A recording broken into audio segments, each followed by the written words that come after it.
भांग पीने वाला हमें बताता है कि अली कौन है। चरस पी के लोग बताते हैं अली कौन है। हम उनसे पूछेंगे जिन्हें भांग के नशे में अपना नाम याद ना रखे, वो अली का नाम बताएगा।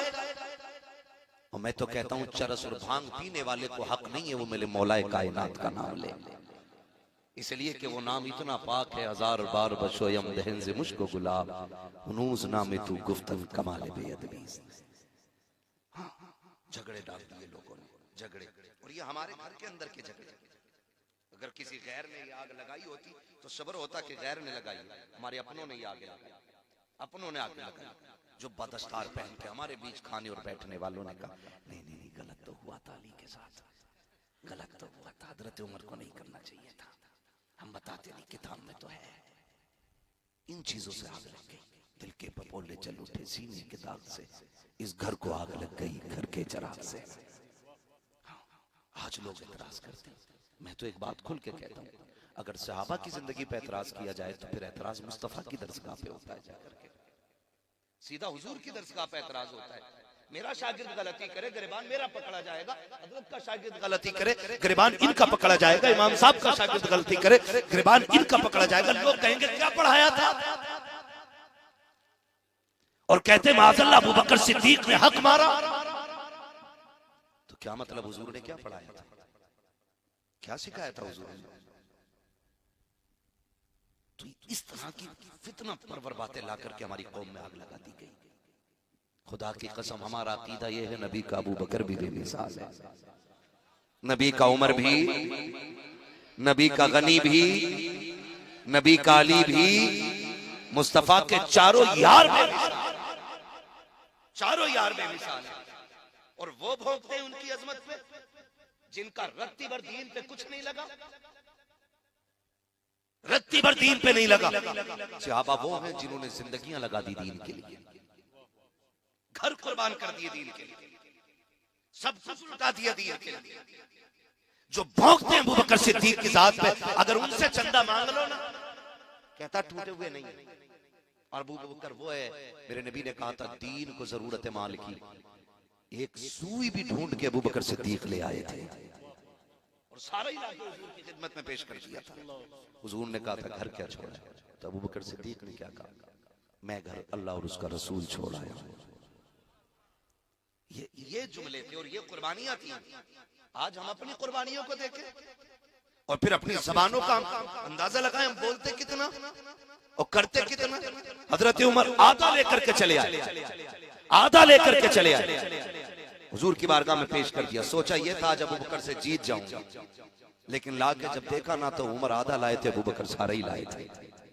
हाँ, तो ये सहाबा की जिंदगी रही और ये उनकी कुर्बानियां रही। दीन ऐसे नहीं पहुंचा हम तक, हलवे खा के दीन हम तक नहीं आया, जर्दे खा के नहीं आया।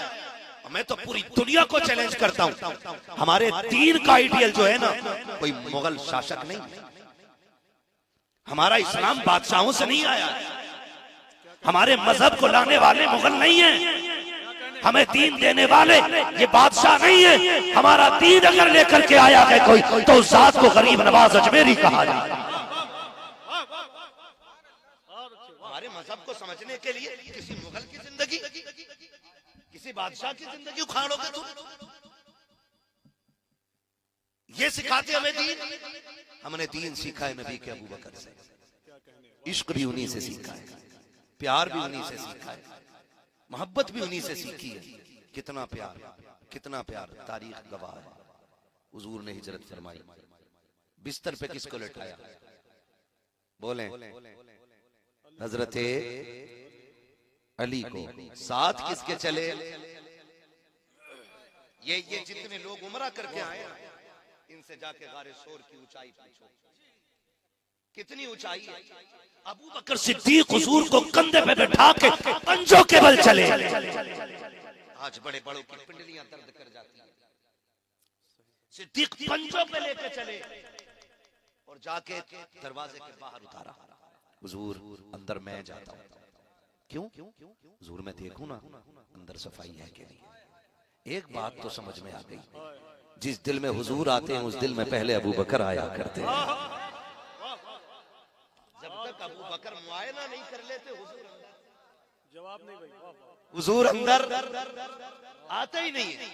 अबू बकर सिद्दीक अंदर गए। आज लोग पगड़ियां बचाते हैं, हुजूर की अजमत पे भौंका गया, लोग मसला समझ के बैठे रह गए खानकाहों में।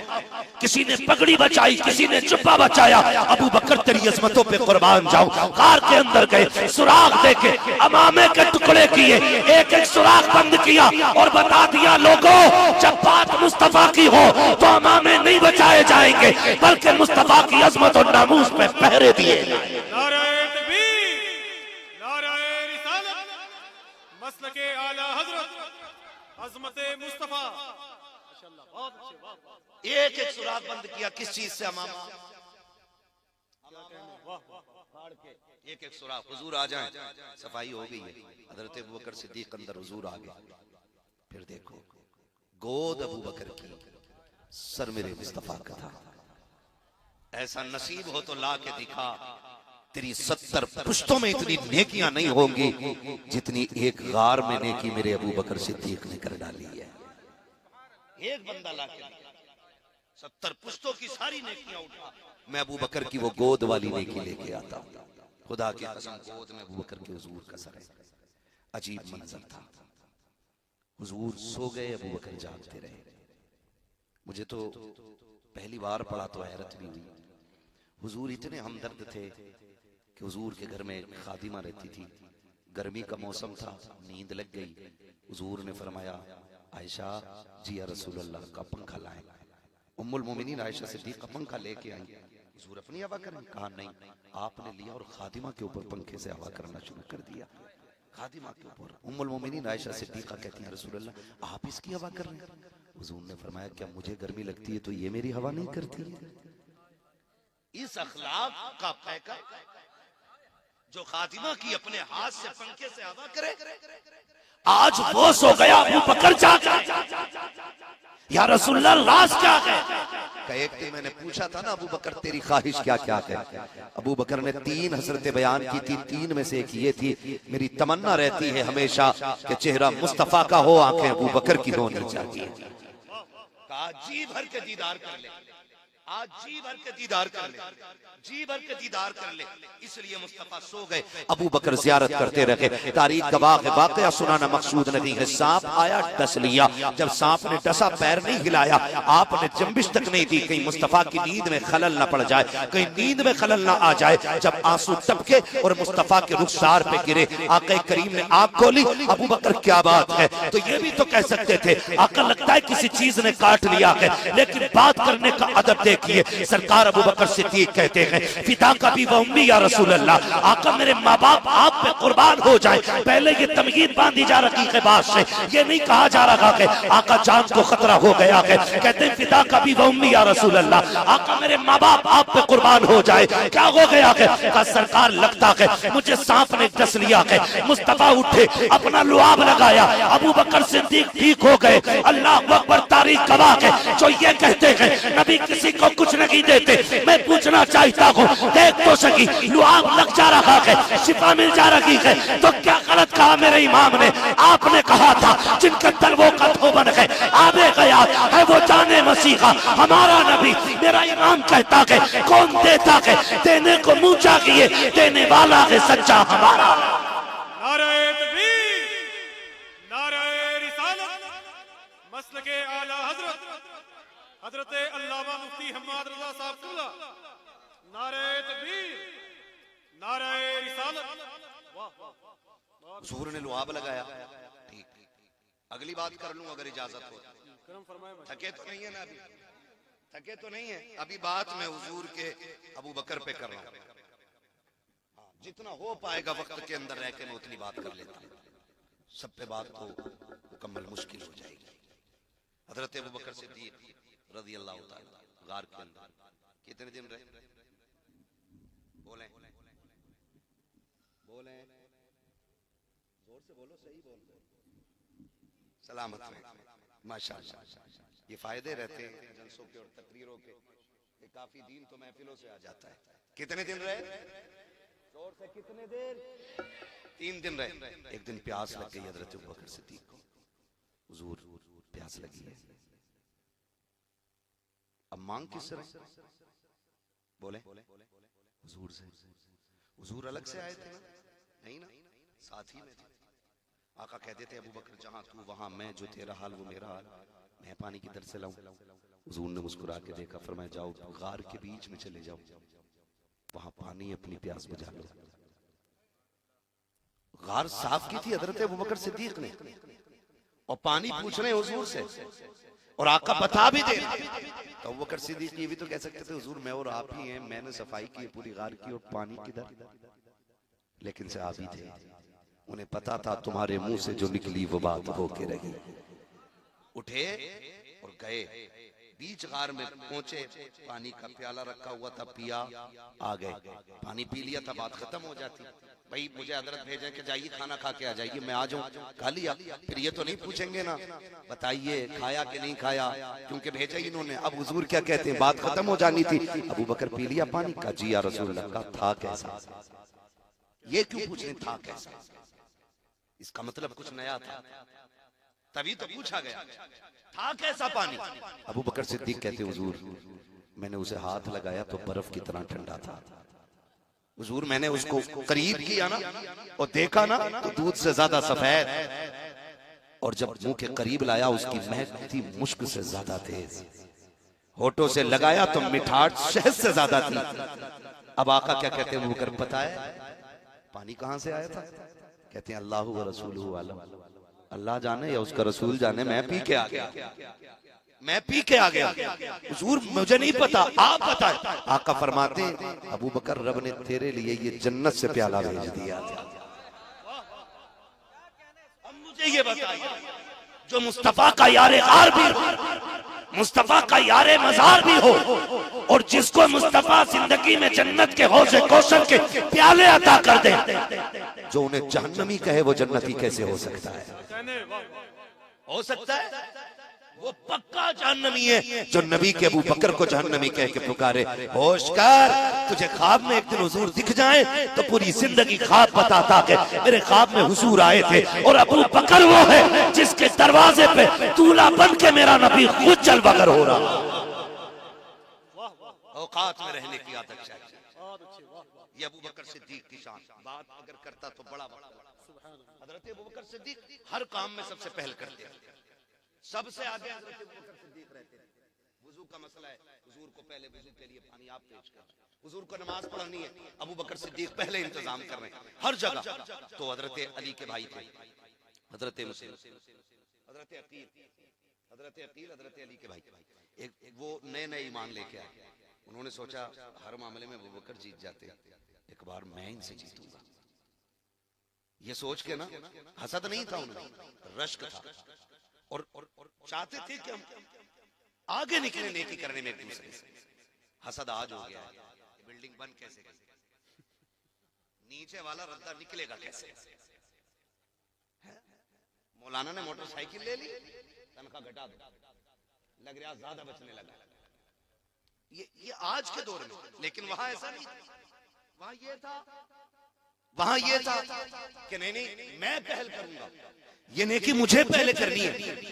ये सोच करके ना हजरत अकील मस्जिद में आके देखा, सोच रहे थे हुजूर के पीछे, जस्ट पीछे हजरत अबू बकर खड़े होते थे। सोचा आज इनसे पहले मैं जाके बैठ जाऊं। देखा अबू बकर सिद्दीक पहले से बैठे हुए थे, आगे उठा दिया, उठे अबू बकर, हजरत अली की मस्जिद में उठाया, कहने लगे पीछे हट जाइए। हजरत अबू बकर पीछे, फिर उनका अदब और उनका प्यार देखे, खानदान है ना हुजूर का, कहते शहजादे इजाजत हो तो यहां बैठ जाओ, पूछ रहे, लेकिन हजरत अकील ने कहा और पीछे जाइए। आप फिर एक सब पीछे हो, यहां कहा और पीछे जाइए, कहा यहां बैठ जाऊं, कहा नहीं और पीछे जाइए, आखिरी सफा। अबू बकर उनकी मर्जी के बगैर बैठे नहीं। कहां गए ये लड़ाने वाले, आग लगाने वाले, इनकी नस्लें तबाह हो जाएंगी जो इल्जाम तराशी करते हैं। हजरत अबू बकर सिद्दीक सबसे पीछे आ गए, बैठ गए। नमाज पूरी हुई, हजरत अली उठे और हुजूर की बारगाह, हुजूर जी अकील को बुलाएं। जरा डांट दे थोड़ा सा। क्या हुआ? कहा आज मस्जिद में बड़ा अजीब मसला हो गया। कहा क्या? कहा आज उसने ना अबू बकर को अगली सफ से सबसे पिछली सफ में भेज दिया। अब हुजूर तो कुछ नहीं बोले ना, कुछ नहीं बोले। हुजूर फरमाते हैं अकील को छोड़ो, ये बताओ मेरा अबू बकर क्या कह रहा था। ये रिश्ते कहते ये बताओ मेरे अबू बकर ने क्या कहा। हजरत अली कहते या रसूल अल्लाह, अकील ने कहा पिछली सब कहा, फिर पीछे पहुंचे, कहा और पीछे, और पीछे हो गए, आखिरी सफा गई। सरकार अबू बकर ने कुछ नहीं कहा था, लफ्ज शहजादे कह करके उनकी अपनी जबान में कहा, इजाजत लेते रहे, जहां मिली वहां बैठ गए। सरकार फरमाते कोई मेरे अबू बकर को बुला लाए। हजरत अबू बकर सिद्दीक आए हैं। हजरत अबू बकर सिद्दीक के आते ही मुस्तफा अबू बकर सिद्दीक का चेहरा देख रहे हैं। हजरत अकील बगल में बैठे हुए हैं, और बगल में बैठे हुए हजरत अकील, सरकार दो आलम सल्लल्लाहु तआला अलैहि वसल्लम ने हजरत अकील के कंधे पे हाथ रखा हुआ है और बात अबू बकर सिद्दीक से कर रहे हैं, और कहते अबू बकर यार बताना क्या हो गया था मस्जिद में, क्या हो गया था मस्जिद में। मुस्कुरा के कहते आका कुछ भी तो नहीं, एक शहजादे की जिद पूरी कर रहा था जिसमें शहजादे की रजा थी, अबू बकर भी उसमें राजी हो गया था। आका बात कुछ भी तो नहीं थी। हजरत अली कह रहे हैं आका पूछो ना अकील से, ये बताएगा इसने क्या किया है। आका करीम ने अबू बकर से पूछा अबू बकर कोई तकलीफ? का सरकार कोई तकलीफ नहीं, हम तो आपकी हर मर्जी पर राजी हैं। इतनी बात जब फाइनल हो गई, अब मुस्तफा ने हजरत अकील के कंधे पे हाथ रख के कहा था अकील तुझे पता है मेरा अबू बकर कौन है? सोच अबू बकर वो है जब मक्के में मुझ पे लोगों ने हमले किए थे, अबू बकर ने अपना जिस्म पेश किया था। तुझे बताऊं अबू बकर कौन है? जब कांटे बिछाए जाते थे मेरी राह के कांटे अबू बकर ने चुने थे। तू जानता है अकील अबू बकर कौन है? सोच जब हिजरत की रात आई थी तो सवारी मेरे लिए देने वाला अबू बकर था। तुझे पता है ये कौन है? जो गार में 3 दिन मेरे साथ रहा, अबू बकर वो है जिसे सांप ने काटा, अबू बकर वो है जिसका सफर मेरे साथ रहा। तुम्हें पता है यकीन अबू बकर कौन है? जिस मस्जिद में बैठा है तू बैठा इसमें है, लेकिन इस मस्जिद की कीमत मेरे अबू बकर सिद्दीक ने अदा की। नारे तकबीर, नारे रिसालत, मज़हबे इस्लाम, अज़मते अबू बकर। ये शान सरकार अबू बकर सिद्दीक की। हुजूर फरमाते हैं सुनो, आखिरी बात हुजूर ने हल कर दी।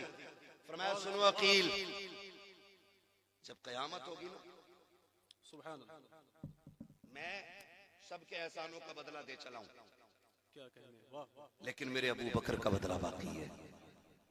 कहा ये मैं नहीं दूंगा, मैं हाथ पकड़ के लेके जाऊंगा अबू बकर का रब की बारगाह में। मैं कहूंगा मालिक मैं सबके बदले दे के आया हूं, अबू बकर के एहसान का बदला तू अता फरमा दे। तो शुक्र है हम उमर वाले भी हैं, हम अबू बकर वाले भी हैं, हम मौला अली वाले भी हैं, हम उस्मान गनी वाले भी हैं, हम मुस्तफा के सारे यारों को मानते हैं, हुजूर के सारे वफादारों को मानते हैं।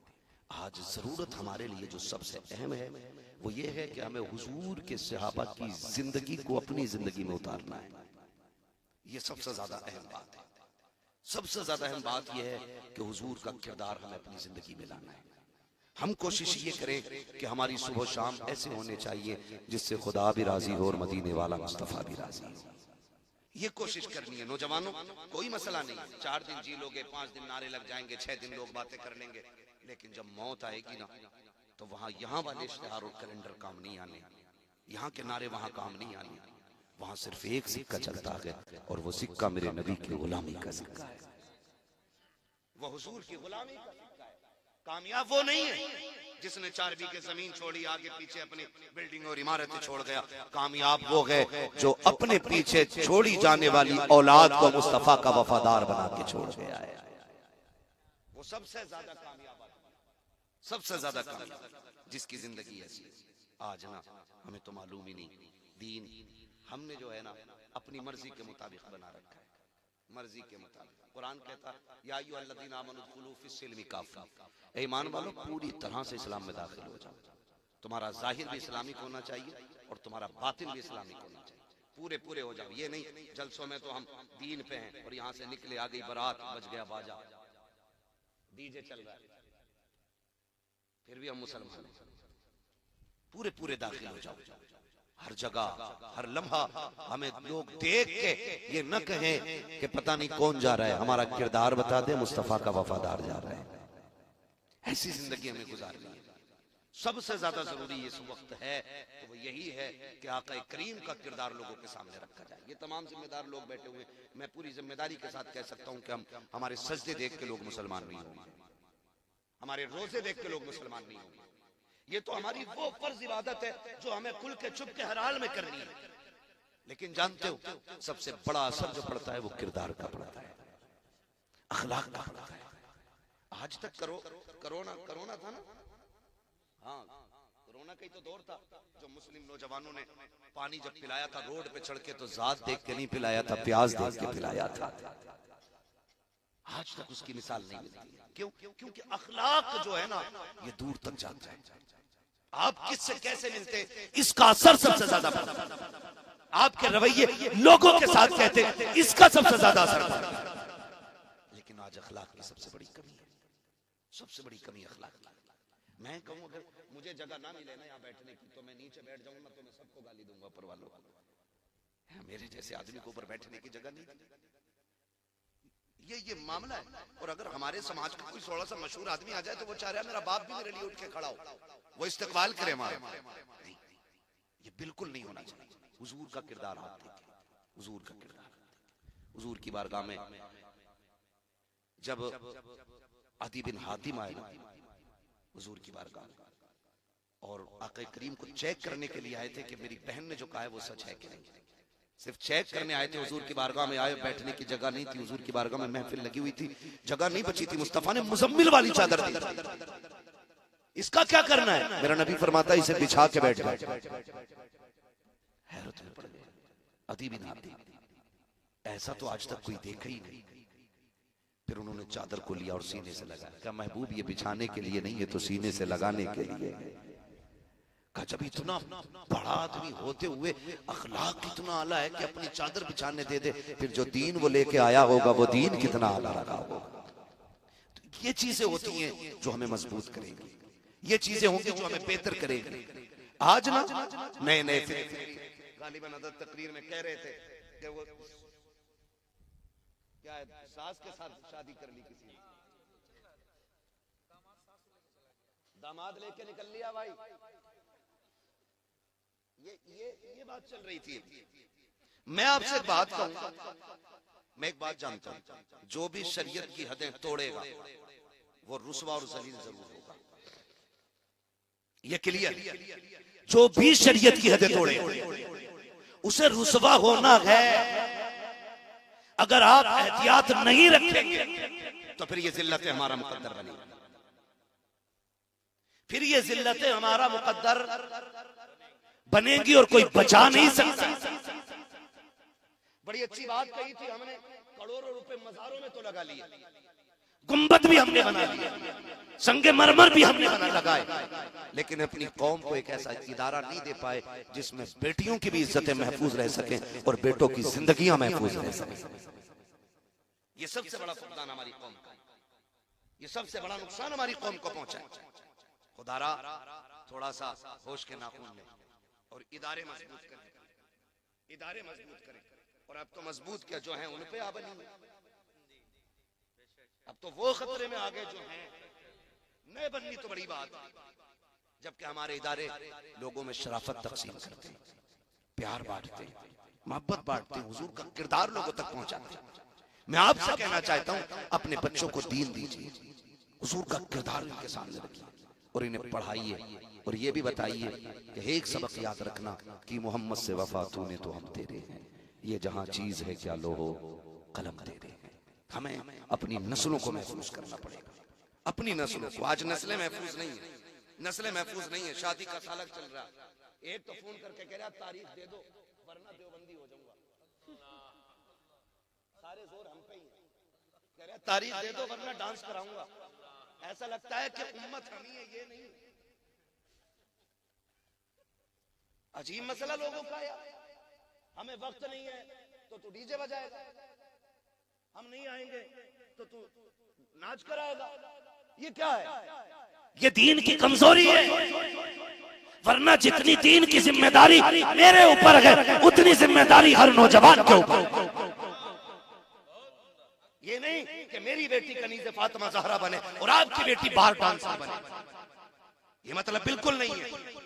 मतलब ये है कि जितनी जिम्मेदारी मेरी बेटी के सर पे है उतनी की जिम्मेदारी आपकी बेटी के सर पे है। लेकिन किधर जा रहे हैं? तारीख दो वरना डीजे बजवाऊंगा। बजवा ले, हमारे बाप का कहना। कल तो हद कर दी, परसों फोन करके कह रहा तारीख दे दो वरना वहां भी हो जाऊंगा। इससे क्या मतलब? कोई रास्ता ही नहीं बचा। ये हालात ऐसे बनते चले जा रहे। दीन को पहचानिए, दीन की जिम्मेदारी हर बंदे के सर के ऊपर है। हर किसी को जवाब देना दीन का काम कितना करके आए, काम कितना करके आए। शान मोहम्मद साहब आपने जलसा किया है ना? महराज साहब आपने महफिल सजाई थी, इतने मेहमानों का इंतजाम एहतमाम किया था। सारे काम सिर्फ यही करेंगे तो फिर सुभान अल्लाह कहने का हक कम से कम आने वालों का तो बनता है कि नहीं बनता है? वो भी यही कहेंगे। लोग कहेंगे नहीं नहीं ये तो सबका बनता है, ठीक है ना? तो आपसे मैं इतनी गुजारिश करना चाहता हूँ, खुदारा घरों के हालात बेहतर करें और बेटियों से जाके बता दें मर्दों से ज्यादा बेटियों का दुरुस्त होना जरूरी है। समझ रहे हैं? मर्द 98% नेक हो तो बीवी का 99 नहीं बल्कि 100% नेक होना जरूरी है। इसलिए कि बच्चों के साथ बाप कम रहता है, मां ज्यादा रहती है। बाप का असर बच्चे पे कम और मां का असर कैसा होता है ये तो आप भी जानते होंगे ना। ये मैं आसमान के ऊपर की बात थोड़ी बता रहा हूं।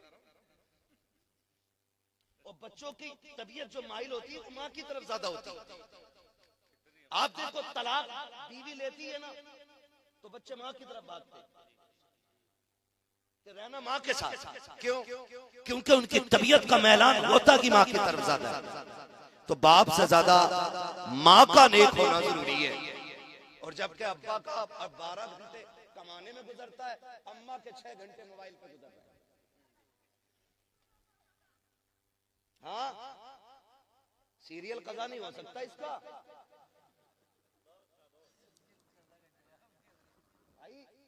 सही कह रहा हूं, ये कंडीशन है इनकी। 5 मिनट पहले आटा गूंद के रख देते, हाथ धो के फ्रेश होके क्या अब सीरियल नाटक आने वाला वो जरूर देखना है। और बूढ़ी बूढ़ी सबसे आगे बैठती है, वहां सदारत होती है, आंखों में देखो अब दिखता नहीं है साफ, लेकिन सबसे आगे बैठ के करी लल्ली अब बता अब क्या हो रहा है, अब क्या हो रहा है, अब क्या हो रहा है। इस बूढ़ी से क्या ईशा पड़ी है का घुटने काम नहीं करते, फजर पड़ी है मुसल्ला नहीं दिखता। ओ मेरी माँ हैरत कर, तुझे टीवी दिखती है, रब का कुरान नहीं दिखता, तुझे टीवी दिखती है, मुसल्ला नजर नहीं आता। मौत का वक्त करीब आ गया, अब तो तौबा कर ले वरना सब होंगे तुझे बचाने वाला कोई नजर नहीं आएगा। जाओ जाके बताओ बेटियों से। और जितनी बेटियां अगर मौलवी कोई तकरीर कर देना कि बेटियों को क्या जरूरत है, कहा मौलवियों को तो पेट में आग लगे। ये बात की जाती है। और कुछ कहते ना इनकी सोच गंदी है मौलवियों की, इनका दिमाग वहां चला गया जो हम सोचते नहीं। ये बातें लोग करते हैं। हाथ जोड़ के कहता हूं अगर इस्लाम ने पर्दे का हुक्म दिया है तो शक नहीं किया आप पे, शक नहीं किया कि अगर शक की बुनियाद पे पर्दे का हुक्म होता ना तो मेरा नबी अपनी फातिमा से ज्यादा किस पे यकीन करता था? बताओ कोई। मेरे नबी को अपनी आयशा से ज्यादा किस पे भरोसा? जिसकी तारत में, जिसकी पाकीज़गी में रब ने कुरान में आयतें नाज़िल की, उससे ज्यादा पारसा को। लेकिन जानते हो आज कह दो ना कि भाई बेटियों को पर्दे में रखना, मौलवी की सोच ही गलत, ये तो सोचते ही गलत नहीं सोचते। मेरे लाल मेरे साथ रह के देख 8 दिन कितने आके 3 बजे कहते हैं रात से बेटी 2:30 बजे से गायब है, तावीज दे दो लौट के आ जाए। कोई कहता फजर में चली गई है, कोई कहता 3 बजे चली गई है। हाथ जोड़ के कहता हूँ ये जो भाग रही है ना 3 बजे 2 बजे 8 बजे रात में उठ के कहता किसी को पता न चल जाए, ये वो जूता तेरे मुंह पे लग गया है कि इसे छुपाए नहीं छुपाया जा सकता है। और तुम क्या समझते हो एक रात का तावीज भागी हुई बेटी को ले आएगा? जिसकी जिंदगी में आग लगाई तुमने 18 साल तक हो, उसे 3 मिनट का तावीज सवार सवार नहीं सकता कि जिसको 25 साल तुमने ढंग से बिगाड़ा हो उसे मौलवी की 2 मिनट की दुआ नहीं सवार सकती है। जिसकी जिंदगी को तुमने 25 साल तक तहस करके रखा हो उसे मौलवी का तावीज नहीं बचाएगा। अगर बेटियां बचानी है तो बेटियों को किरदार फातिमा पढ़ा लो। खुदा की कसम तावीज वो न हो खातून जन्नत का किरदार तेरी भी इज्जत बचा लेगा, तेरी बेटी की भी इज्जत बचा लेगा। नारे तकबीर, नारे रिसालत, सुभान अल्लाह, वाह वाह कह रहे आप बड़ा भरोसा बेटी पे, वो भरोसा हमें भी है, वाह वाह, अपनी बेटी पे भरोसा हमें भी है बीवी पे। लेकिन शरीयत हमें हुक्म देती है ना पर्दा पर्दा पर्दा। तो हमने अगर कलमा पढ़ा है तो इतने आजाद नहीं कि अपनी मर्जी से जिए। फिर पर्दे को अहमियत दो, पर्दे को अहमियत दो। जरा खुद बताओ, दिल पे हाथ रख के जो सवाल करने लगा हूं, बताओ जो बच्ची तुम्हें नकाब में दिखती है दिल से उसकी इज्जत करने को जी चाहता है कि नहीं? हाथ उठा के बताएं कितने लोगों का जी चाहता है कि इसकी इज्जत की जाए। ये तो हर शख्स की कहानी, मिंबर वाले नहीं, स्कूल वाले भी, खेत वाले भी, सब ये समझते हैं कि पर्दे वाली बेटियां इज्जत वाली बेटियां होती हैं। फिर जरा ये बताओ, जब तुम्हें नकाब वाली कोई भी बच्ची का जी चाहता है ये इज्जतदार है, तो फिर हमारी अपनी बच्चियां पर्दे में क्यों नहीं है? क्या जरूरत पड़ी है उन्हें मोबाइल देने की? क्या जरूरत पड़ गई थी? उनका बिजनेस है क्या है? आग जो लगाई है ना हजरत, ये ऑनलाइन तालीम जब से आई है इसने हमारी बेटियों का बेड़ा गर्क करके रख दिया। मैं अगर कहूँ आपको मसला के आला हजरत का नारा लगाओ, कसम से कलेजे फाड़ के हम लोग नारा लगाते हैं। अजमेर वाले का नाम का नारा कलेजे फाड़ के लगाते हैं। हुजूर कयामत में अगर पूछेंगे, सुन बिल्डिंग तूने बनाई थी बच्ची की तालीम के लिए, कोई इदारे बनाए थे? कोई जवाब होगा इसका? आज बेपर्दगी आम हो गई है। शादी में चले जाओ तो गैरतमंद आदमी किसी शादी में 5 मिनट खड़ा नहीं हो सकता है। ये हया वालों की बात कर रहा हूँ, बेगैरतों की तो कोई बात ही नहीं है। ये तो जहां चाहो वहां खड़े हो जाए बेगैरत को, लेकिन गैरत वालों की बात कर रहा हूँ। एक गैरतदार बंदा ना शादी में 10 मिनट नहीं रुक सकता, क्योंकि वहां हया, शर्म, पर्दा सबका जनाजा निकल गया, कुछ नहीं बचा। ये कंडीशन हमारी। काश मुझे उस बच्ची के जूते मिल जाएं जिसने फिलिस्तीन में इंटरव्यू देते वक्त ये कहा था। उससे जो पूछा गया था कि तुम हर वक्त नकाब में रहती हो, उसने कहा जी जागती नहीं, हम तो सोते भी हैं तो नकाब पहन के जूते। अल्लाह करे काश उस बच्ची के अगर जूते मिल जाए ना। बड़ी प्यारी बात उसने कही थी, हम नकाब पहन के इसलिए सोते कि पता नहीं दुश्मन का कब बम और गोली आए और हमें जिंदगी से आजाद कर जाए। कहीं ऐसा ना हो कि जब मलबे से लोग हमें तलाश कर रहे हो तो हमारा जिस्म बेपर्दा पड़ा हो। कहीं इसलिए नकाब पहन के सोते हैं, अगर मर भी जाएं, हमारी लाशें भी निकाली जाएं तो पर्दे के साथ लाशें निकल के आए। इनकी गोद में पैदा होते हैं अल्लाह के शेर। ऐसी माओ का मुकद्दर है कि अल्लाह इनको सलाहुद्दीन जैसे बेटे दे रहा है। आज का हाल कह के तो दिखाइए, जरा दुपट्टा ही रख ले सर पे, करी ओढ़ के देखो 3 मिनट पता चल जाएगा कितनी गर्मी हो रही है। ये आदमी को उड़ा देगा। बराबरी चल रही है। वो फिलिस्तीन की बच्ची जो कह रही थी कि हम सोते भी हैं तो नकाब पहन के सोते हैं, इससे सबक सीखना चाहिए मेरी बेटियों को। याद रखिएगा, जमीन अच्छी होती है तो फसल अच्छी होती है, माँ अच्छी होती है तो नस्ल अच्छी। खाली नारों से काम चलने वाला नहीं, हमें अखलाकी तौर पे भी बेहतर होना पड़ेगा। अखलाकी तौर पे सबको मौत आनी है ना, जिसे नहीं आनी है वो कतई ना बोले भाई। और हमारे लिए भी कहीं से ले आना अबे हयात ढूंढ के, हमारे साथ हम भी जी लेंगे। मौत आनी है नहीं, सबको आनी है ना, तो काम ऐसे कर जाओ कि कब्र में शान से जाओ। हुजूर का दौर है, बच्ची ये शोहर आ गया, शोहर गया किसी काम से परदेश, जाते जाते उसने कह दिया मेरी इजाजत के बगैर घर से कदम न निकालना। वो तो चला गया। कुछ दिन गुजरे थे, सगा भाई आ गया। कौन है? का भाई तेरा। दरवाजा खोला, भाई कैसे आए? का बाप की तबीयत खराब है, चल तुझे बुलाया है। उसने कहा मैं चल तो जाती लेकिन शोहर की इजाजत नहीं है। उसने कहा बाप की लम्हात जिंदगी के आखिरी है, चलना भाई, वो तुझे देखना चाहते हैं, चलना बहन। भाई ने कहा, उसने कहा नहीं, एक रास्ता है, हुजूर से पूछ लो, अगर वो इजाजत दे देंगे तो फिर मैं चलने के लिए तैयार हो जाऊंगी। भाई गया हुजूर की चौखट पे, आका मेरी बहन है, और शोहर ऐसे से कह के चला गया। आप इजाजत दें तो ले जाऊं। मुस्तफा कहते हैं जिसे शोहर ने इजाजत नहीं दी उसे मोहम्मद भी इजाजत नहीं देगा। आज मुझे बताओ तो सही हो। कहती है तू रोक के दिखाइए,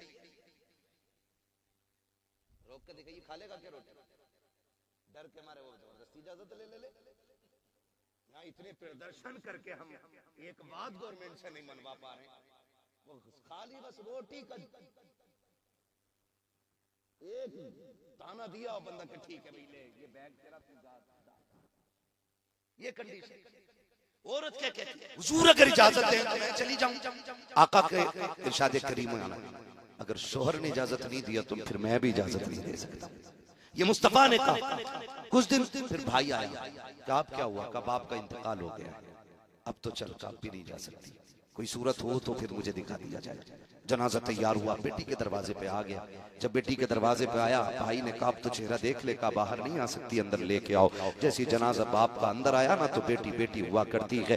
बाप के चेहरे से कफन हटाया, माथा चूम के रोने लग गई। चंद आंसू बाप के चेहरे पे गिरे और उसके बाद नजर उठा के कहा मालिक तू जानता है ना इससे मेरा रिश्ता क्या? ये मेरा बाप है, इससे मेरा खूनी रिश्ता है, इसके जरिए मैं दुनिया में आई हूँ। लेकिन मेरे परवरदिगार, मैंने तेरी शरीयत के लिए अपने बाप की ज़ियारत तक को ठुकरा दिया है। अल्लाह अगर तू मेरे इस अमल से राजी है तो मेरे बाप की मग़फ़िरत फरमा दे। इधर जनाजा उठा है, उधर मुस्तफा की आंख में आंसू आ गए। आका से सहाबा ने कहा आप क्यों रोए? सरकार कहते जाओ उस बेटी को खुशखबरी दे दो, अल्लाह ने इस अमल के बदले में उसके बाप को जन्नती बना डाला। अगर बेटियां पारसा होती है तो अल्लाह बाप को जन्नती बना दे।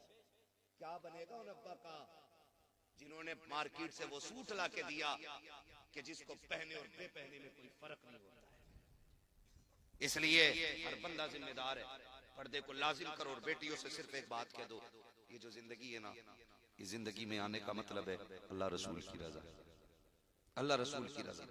और जो बेटियां मुर्तद हो रही हैं ना गाड़ियों के चक्कर में और सोने के चक्कर में और होटलों के चक्कर में, खाने पीने के चक्कर में, सिर्फ एक बात जान लीजिएगा, ये चंद दिन के मेहमान हैं, आखिर फिर आखिरत का सामना करना है। इसलिए जाओ बेटियों को पर्दे की तलकीन करो। नौजवानों से गुजारिश है कि अपनी नजरों को पारसा कर लो, इतना खूबसूरत बना लो तुम अपनी नजरों को कि लोग तुम पे अपनों से ज्यादा भरोसा करने लग जाएं।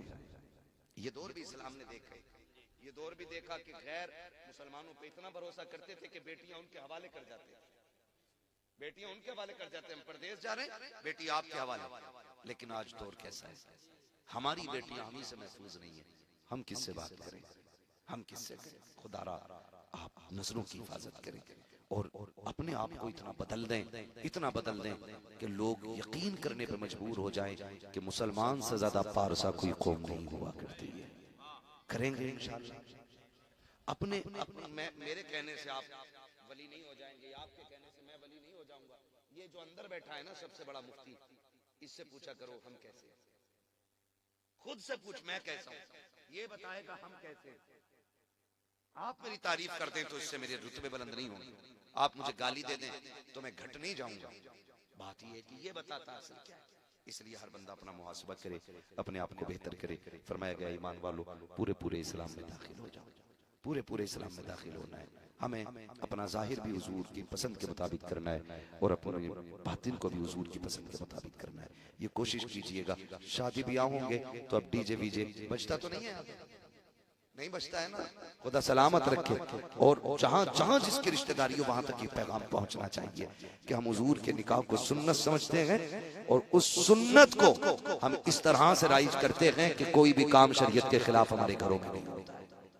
ये पैगाम वहां तक पहुंचना चाहिए जहां जहां आप जाते हो, जिस जिससे आप मिलते हो। और तब्दीली इतनी लाइए, इतनी तब्दीली लाइए कि अब कम से कम ये कहना ना पड़े न समझोगे तो मिट जाओगे हिंदी मुसलमानों, तुम्हारी दास्तान तक भी ना होगी दास्तानों में। कितनी बातें हम आपसे बहुत ज्यादा नहीं कह पा रहे हैं, बस आपसे इतनी गुजारिश है, हम जो बैत अक़दस का मसला है उस मसले में जो हाल इस वक्त गजा का है, वहाँ के बच्चे और बच्चियों का है, हम उनके लिए कुछ भी नहीं कर सकते तो दुआ जरूर कर सकते हैं। उनके लिए खास करके दुआ करें, खास करके दुआ करें, खास करके वो किसी ने ना एक कुत्ते को ना शीशा खिला दिया था कि काटे, पूरी कौम ने बैठ के लिखा था किसी एक नौजवान के ऊपर कि देखिए इंसानियत को शर्मिंदा कर दिया, जानवर के साथ ये किया, जानवर के साथ ये किया, सब लिखने पे आ गए थे। लेकिन आज फिलिस्तीन पे कोई लिखने को तैयार नहीं, लिखने को तैयार नहीं। मैं अगर अपने मन की बात करूं ना, मेरा मन चाहता ही नहीं है उन शायरों को सुनूं जिनकी जबान पे फिलिस्तीन का तराना रहा। ये मैं अपनी बात कर रहा हूं। मैं समझता हूं इससे बेहतर सिर्फ कुरान सुनो, जिनकी जबान पे फिलिस्तीन का तज़किरा ना हो उन्हें सुनने का भी हक नहीं है। वो खतीब जो सिर्फ अपनी तकरीर के जोहर दिखाएं, उनके भी बात में सुनने को बिल्कुल रवादार नहीं हो। बात उसकी होगी जो खुदा के दीन की बात करेगा। अब अगर डर है तो डरिए, अगर हमारे मुकद्दर में फांसी है तो हम मरने के लिए तैयार हैं। कम से कम फिलिस्तीन के लिए दुआ करें। कुछ नहीं कर सकते तो दुआ करें, और दुआ के बाद अगला काम क्या करना है, वो चीज जो भी है जो इजराइल के कारखाने से बन के आ रही है उसका सख्त बाइकाट किया जाए। हो सकता है कोई अक्लमंद यहाँ बैठा हो, क्या करें, क्या फर्क पड़ेगा था, एक दो आदमी ना पिएगा तो। हमें फर्क से मतलब नहीं है, हमें मतलब उससे है हम उन कुत्तों की कोई भी चीज नहीं लेंगे जिनके हाथ बैते अक़दस के मुहाफिजों के खून में भीगे हुए हैं। हमें मतलब इस बात से, मतलब इस बात से। वो एक बच्ची को देख रहा था, मैं सोचता हूँ कहीं ऐसा ना हो। एक साहब ने मुझे बताया, माफ कीजिएगा अगर किसी को कड़वी लग जाए बात, उम्रे पे एक साहब गए, वो लौट के आए, मैंने उनसे कहा कोई बात बताओ, उन्होंने बातें बताई, उन्होंने कहा बड़ा अच्छा लगता होगा, सारी बातें अच्छी होती, कहा एक बात में बड़ी कमी लगी। मैंने कहा क्या? उन्होंने कहा खाना बहुत फेंका जाता है। तो मैं सोच के ना पसीना आ गया। मैंने कहा अगर कयामत में हुजूर ने पूछ लिया तुम मेरे मदीने में चक्कर लगा रहे थे और क्विंटलों खाना फेंक देते थे, जबकि मेरे मस्जिद अक्सा के गिरदो रवाह में रहने वाले मुजाहिदीन एक दाने को तरस रहे थे, तो जहन्नम में जाने के लिए इतना ही सवाल काफी हो जाएगा। सीधी सी बात, दर्द पैदा करो दिल में। अगर दर्द नहीं है तो फिर रोया करो उठ के कि इस सीने में दर्द क्यों। अजीब मंजर, वो उस बच्ची ने क्या कहा था, उसने कहा था मैं जब हुजूर की बारगाह में जाऊंगी ना तो जाके शिकायत करूंगी इस उम्मत की। याद है ना वो जुमले, याद रख लेना, कितनी लंबी लंबी दाढ़ियां हो जाएं, कुर्ते जितने चाहो नीचे पहन लो, जितने चाहो माथे पे ठप्पे लगा लो। फिलिस्तीन की उस औरत ने कहा था या रसूल अल्लाह, कयामत में इन मुसलमानों की बख्शिश न कराना, इनकी शफाअत न कराना।